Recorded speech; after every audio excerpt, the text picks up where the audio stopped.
Good morning students. Continuing with the transition and inner transition element. Today we start with few more questions of transition element. First question is why enthalpy of atomization of transition element is very high. The reason for this is the transition metal they possess strong metallic bonding because they have large number of valence electrons in n-1d and ns subshell, and all of these valence electrons they can be involved in a metallic bonding which results in the formation of strong metallic bond. Moreover, these electrons of the partially filled n-1d subshell they are also involved in covalent bonding. So some of the electrons they are holding the metallic atoms by covalent bonds. So these transition metal atoms they are held together by two forces. They are metallic bonding as well as covalent bonding among the transition metal atoms. Therefore, we require more heat to separate those atoms. That's why enthalpy of atomization or enthalpy of sublimation, enthalpy of vaporization, enthalpy of fusion, all of these enthalpies, they will be high in case of the transition elements. Then we come to the next question, why do transition element form interstitial compound? The reason for this is when two transition metals they are mixed together in the molten state and they get close together, they get closely fitted in their lattices, their atoms they are closely fitted, and some spaces they are left in between the atoms of the two transition elements. When atoms of transition element they are having some space, these are called as interstitial spaces, and size of these spaces that is similar to the size of carbon, boron, nitrogen and hydrogen. These elements they have small sized atoms and their atoms can be easily fitted in the interstices of the transition elements or interstices of the alloys formed by transition element.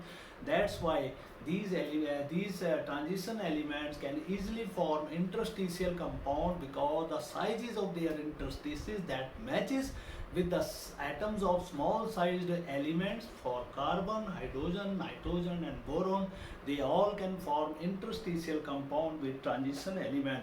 Steel is one such interstitial compound of iron with carbon, where carbon atom they are fitted in the interstices of the iron lattice. Then we have why nickel 2 positive compounds. Why nickel 2 positive compounds are more stable than platinum 2 positive compounds, while platinum 4 positive compounds are more stable than nickel 4 positive compounds.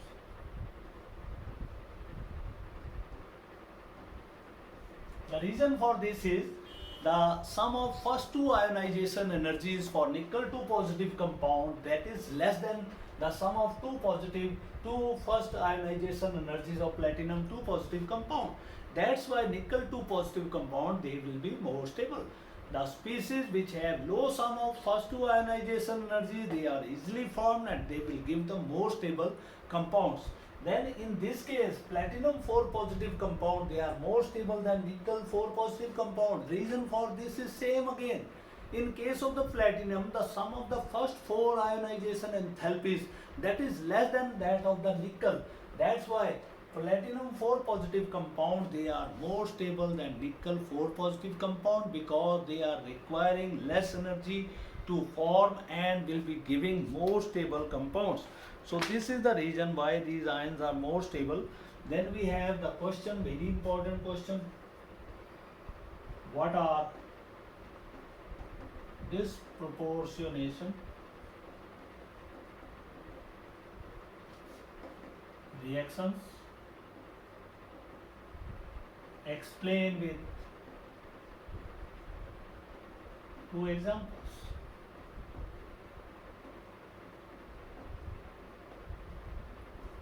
Disproportionation reactions are those reactions in which the same metallic element when undergoes dissociation, when breaks to give you two compounds, in one of the compound oxidation will take place in that metallic element. In another compound, it would have been reduced.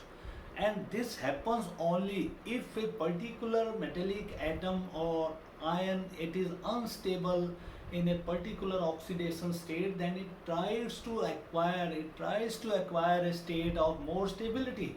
So in order to achieve that, some of its ions or atoms, they undergo oxidation, some undergo reduction.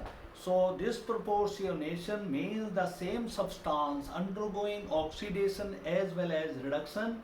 When a particular oxidation state becomes less stable relative to other oxidation state, lower and higher oxidation states, then it is said to undergo disproportionation. Let us illustrate this example by taking a case of magnet ion, 3MnO4 negative, 2 negative ion. They will break up to give you 2MnO4 negative plus MnO2, and in the presence of, you were having 8 to 10 4 proton, you will be giving acidic medium.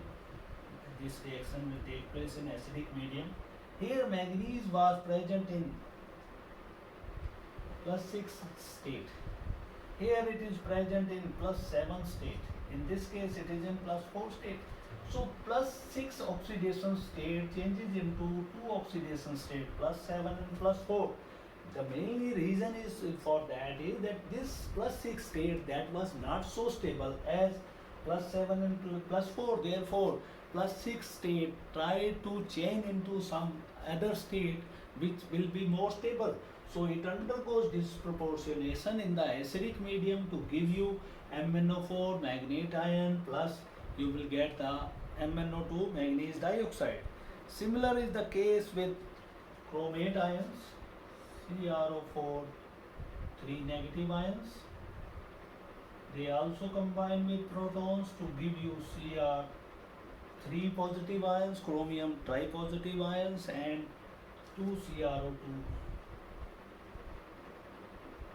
2 ions. Along with that, they will be having water.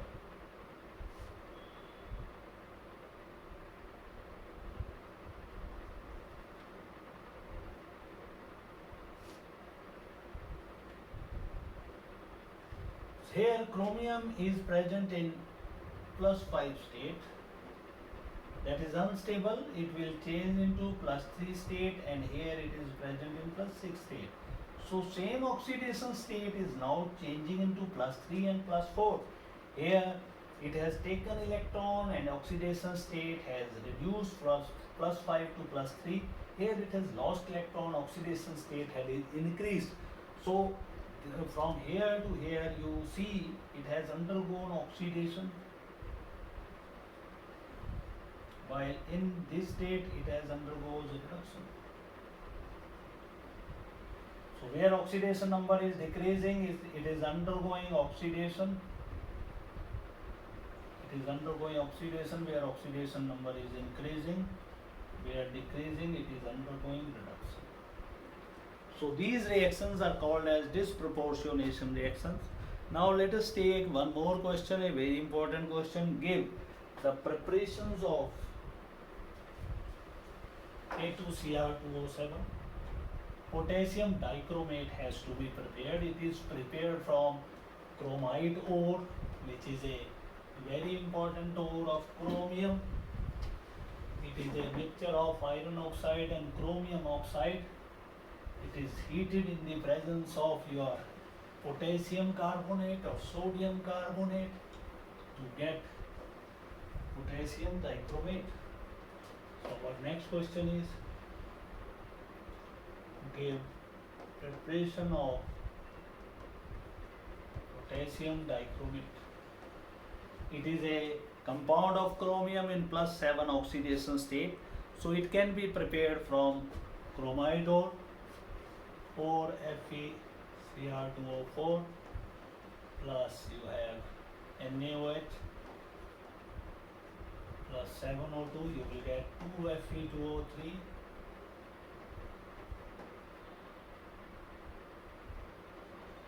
plus 8Na2CrO4 plus you will have water in this case. So when chromite is heated with 16 NaOH, in place of 8 you take 16 NaOH, and in the presence of 7O2, 2 Fe2O3, 8 Na2CrO4 and 8 water molecules, they are being produced. The sodium chromate so produced, it can be changed into sodium dichromate. This is our first step. Second step is Na2CrO4. It is with 2H positive to give you H2O plus Na2Cr2O7. So Na2Cr2O7 plus 2 Na positive ions, they are released during this reaction. Now this reaction can also be brought by heating the sodium chromate with KCl. You will get 2 NaCl plus K2Cr2O7. If you take H positive ion here, you will be getting one water molecule here. So this is the way how to prepare K2Cr2O7. Then we have the reactions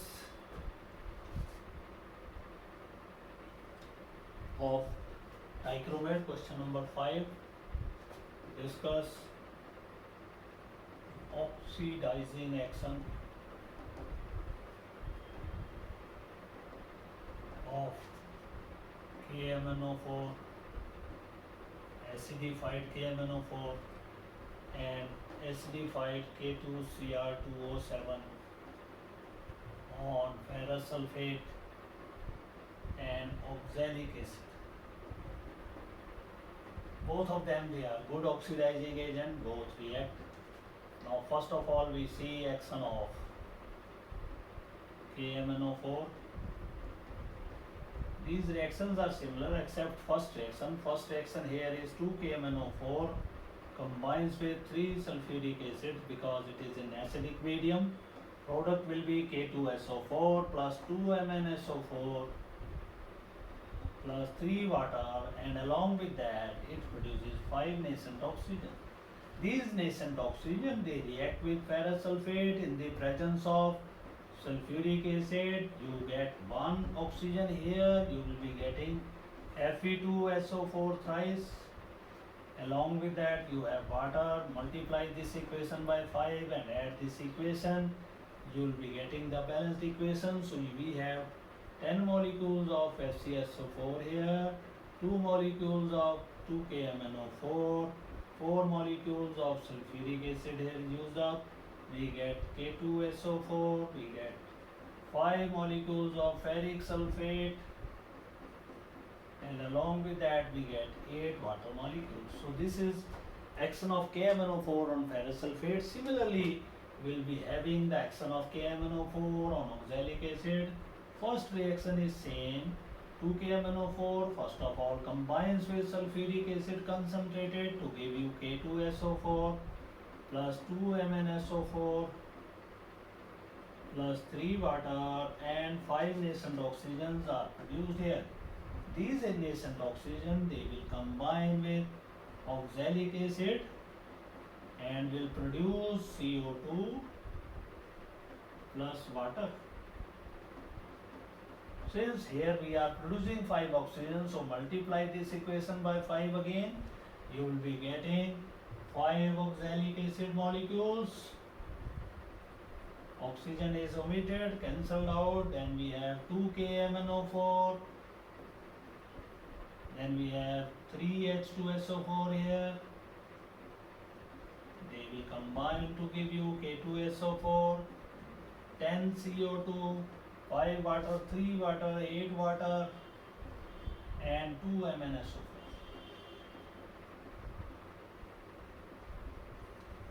Similarly, K2Cr2O7 that combines here. K2Cr2O7 when reacts with 4 molecules of sulfuric acid produces K2SO4, Cr2SO4 thrice. It will be producing 3 nascent oxygen. So next equation is to be multiplied by 3 here. So we can change the first equation and we'll get the equation of potassium dichromate. I am doing here because you will memorize this question, this reaction, and you will keep in mind that when sir has written this equation, they have changed only first equation, and the second equation that was not changed. So second equation will remain same, and multiplication factor that will change. So now we are doing the action with K2Cr2O7. So I am making the two changes. You will be now taking K2Cr2O7 in acidic medium. So first of all, write here K2Cr2O7 plus 4H2SO4 concentrated. Your product will be K2SO4, Cr2SO4 thrice, 4 water and 3 nascent oxygen they are produced. So now you have to multiply this equation by 3. Now you add it, you will be getting 6 FeSO4 here, H2SO4 3 plus 4 7 H2SO4 here beta. K2Cr2O7 in place of KMnO4 you will be writing K2Cr2O7.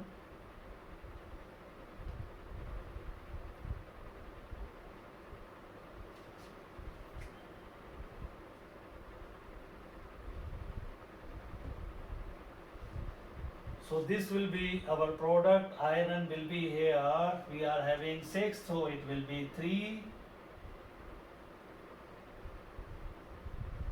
And in place of 3 plus 4, 7 water will be having.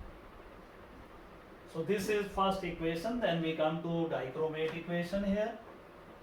First equation is same. K2Cr2O7 combined with 4H2SO4 concentrated, product will be K2SO4, Cr2SO4 thrice, 4 water plus 3 nascent oxygen. This nascent oxygen is consumed here, so multiply this equation by 3 and will now change. Oxygen is cancelled. We will be having 3 oxalic acid here. And we have 2K MnO4 in place of that. We will be using K2Cr2O7. Sulfuric acid 4 here, so we will be mentioning 4 sulfuric acid here. We get K2SO4, okay, Cr2SO4 in place of this we will be writing Cr2SO4 thrice. Chromium sulfate, a green color compound. Then we have how many water? 4 plus 3, it is 7 water molecules. And we get 6 CO2. So equations of action of K2Cr2O7 and potassium permanganate, they are similar. Difference is that produces 5 oxygen KMnO4, it produces 3 oxygen, so multiply here by 3. In that case it was multiplied by 5, then 2 equations are added, we get our required equation. So these are the oxidizing action of the KMnO4 and your second compound K2Cr2O7. Now we come to few more questions from transition elements. Inner transition element has not been touched up to now. We are coming with transition elements.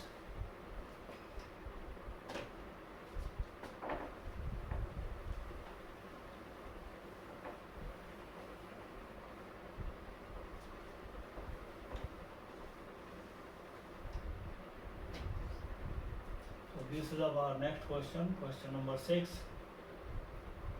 What is that question? Let us see what is the difference between lanthanoids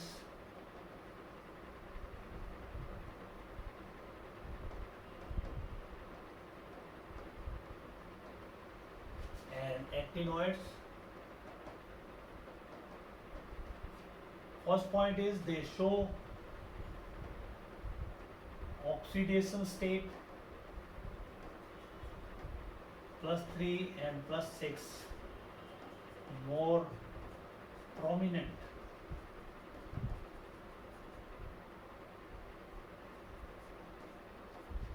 +3 and +6 oxidation states are more prominent, Along with that, they also show +2, +4 oxidation state. Now coming to actinides, they generally show +6 oxidation state. Maximum time they are showing +6. Along with that, they are showing +3 oxidation state. Along with that, they show +4, +5, +6, +7 states. Then we have second point of difference, they have less tendency to form complexes.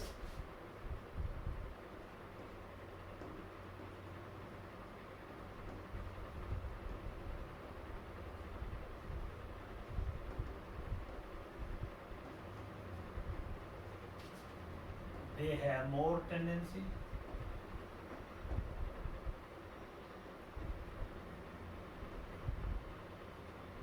form complexes,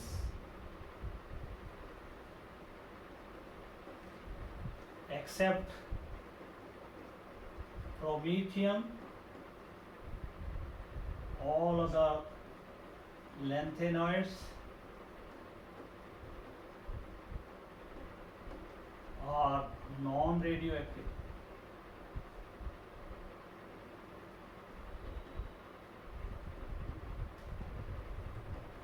After uranium, all are synthetic and radioactive elements. In first series, there is only one radioactive element, promethium, while in second series, we have more radioactive elements. Then lanthanoids, in these elements, it is 4F subcell, progressively filled. Here it is 5F subcell, progressively filled.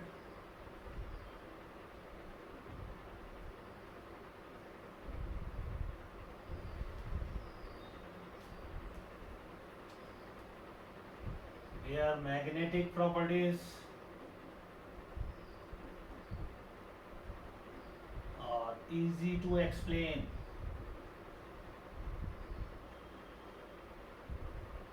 They are not easy due to quenching effect of the F electrons. Their magnetic properties cannot be explained so easily.